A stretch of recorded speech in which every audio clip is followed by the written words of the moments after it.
May 2017 marked the 25th anniversary of the release of Wolfenstein 3D, the landmark PC title that helped to establish and popularize the first-person shooter genre. And recently announced was Wolfenstein 2: The New Colossus, a game where Nazis have taken over the US in an alternate timeline. So it seems like we're in a new age of Wolfenstein, and I've caught the fever!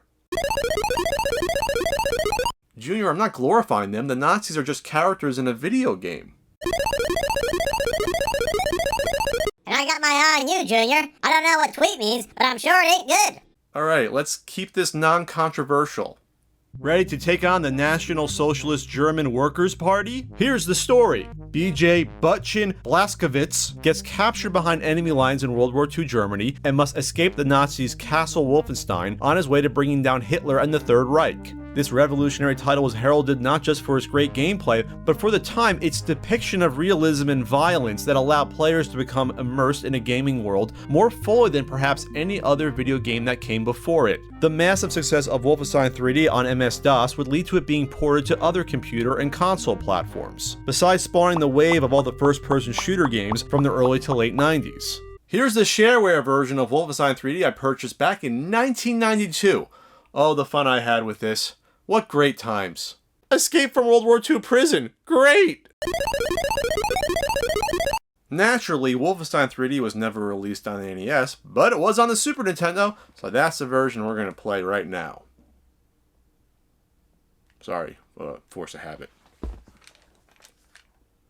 Here it is, Wolfenstein 3D on Super Nintendo. This heavily truncated and bastardized version of the classic loosely follows the 6 chapters of the original Wolfenstein story, but throws them into a blender and spits them back out. You are still BJ Blazkowicz, but it's no longer World War II. You are now a Republic spy tasked to take out the Master State, run by the Statemeister. Yeah, that's slightly different. Although BJ looks the same in the manual here and on the title screen with his shirtless, ripped manliness, on the ugly box art he looks like a bad Contra cosplayer. So it's not World War II here, even though that kinda really exactly looks like President FDR, and your first mission is to go to Dresden. But oh no, it's not Dresden, Germany, it's Dresden, Tennessee. Yeah, that's the ticket. Alright, let's kick some Nazi ass, shall we? The first thing you'll notice when playing this version is how poor the graphics are compared to the PC. No, this is not being played on a graphing calculator. You're looking at a Super Nintendo game. Everything is way more blocky. There's a good reason for this. On the PC, VGA graphics were 640x480, but the Super Nintendo resolution was less than half of that. Also, the computer version pulled off a quasi-widescreen view to allow the player to see more at one time. On the Super Nintendo port, your view is squared off and much more limited. Great! At distances, the ugly graphics make it hard to decipher enemies at times, and even up close the detail isn't that much better. This is blockier than Tetris! I can't see a thing! Controls are similar to the original. You can still walk, run, turn of course, and strafe your way around. You even have the option to use the Super NES mouse if you have one, although it's a little awkward in practice, and it's probably not even functional from playing Mario Paint Fly Swatter. Like other Wolfenstein 3D versions, the objective is to kill the guards and soldiers in your path and find the elevator to proceed to the next level, all while wearing your glorious gray jumpsuit.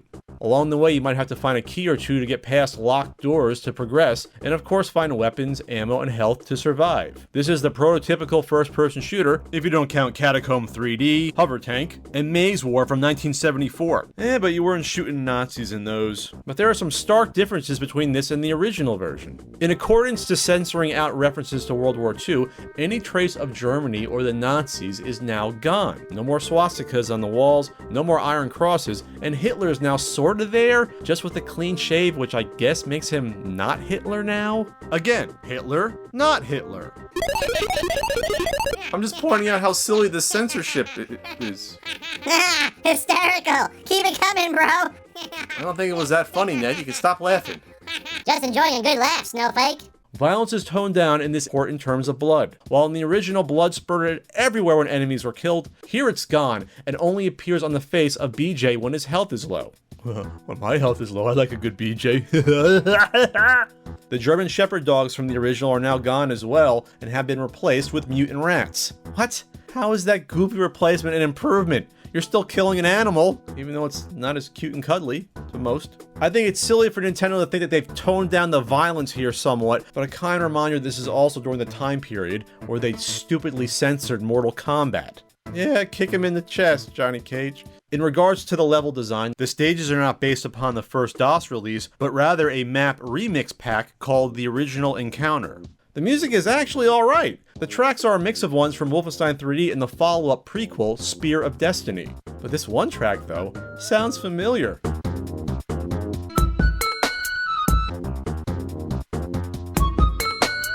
Sound effects get the job done, but not hearing German from the soldiers really takes you out of the experience.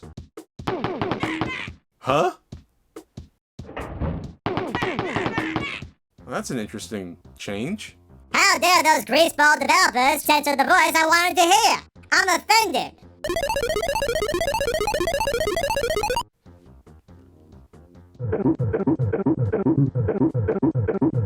Is there anything worthy here in this port? Well, sure. A great addition is a map that you can access at any time. It makes it much easier to backtrack and find your way out after you've gained the needed keys. There's also the addition of 2 weapons, a rocket launcher and the flamethrower. These new weapons and the ammo for them are usually found in hidden areas accessed by pushing on random walls. This is also where you can find supplies of bullet ammo and backpacks to increase the maximum amount you can carry. I once tried to push on a wall here in my game room. A couple of copies of Silent Service fell on top of me. Both hidden and unhidden ammo areas are essential, since extra ammo is generally scarce. While killed enemies will drop an ammo clip of 4 bullets, you'll usually expend at least that amount killing the enemies. This is due to the fact that you cannot switch between your pistol, machine gun, and the chain gun once you upgrade your weapon. You're stuck with the latest one. The chain gun wastes a lot of ammo, especially when enemies are far away. Since you cannot use the machine gun, keeping a good supply of bullets is always an uphill struggle due to this weird change. Let me use a pistol! Come on, that's like good for the environment, right? The Super Nintendo version of Wolfenstein 3D is the worst console port by far. The poor graphics and inexplicable changes make it tough to play, not to mention the slowdown you'll experience when several enemies are on the screen at once. You would think that this is due primarily to the Super Nintendo not being powerful enough, but the SNES port of Doom, released a little over a year later in 1995, is much more faithful to its PC roots, even if it still suffers from some issues. And that urban legend about Super Noah's Ark 3D being revenge from id Software due to this terrible Super Nintendo port? Well, that's not true, but if it was, you could understand why. So, should you play Wolfenstein 3D? Absolutely, but just never, ever the Super NES version. Junior, just because there is content in a historical game like this that makes you feel uncomfortable, that doesn't make the game itself racist. That's like saying North and South is racist just because it features the Civil War. I can't take it anymore. I'm sick and tired of all these dirty rats and cucks trying to erase history, see? Where's my tiki torch? Bear power! Bear power! Bear power! What the hell is wrong with you? What's a racist? Why can't things still be like they used to be back in the good old 30s and 40s? No, I'm not the same as him and his old-fashioned humor.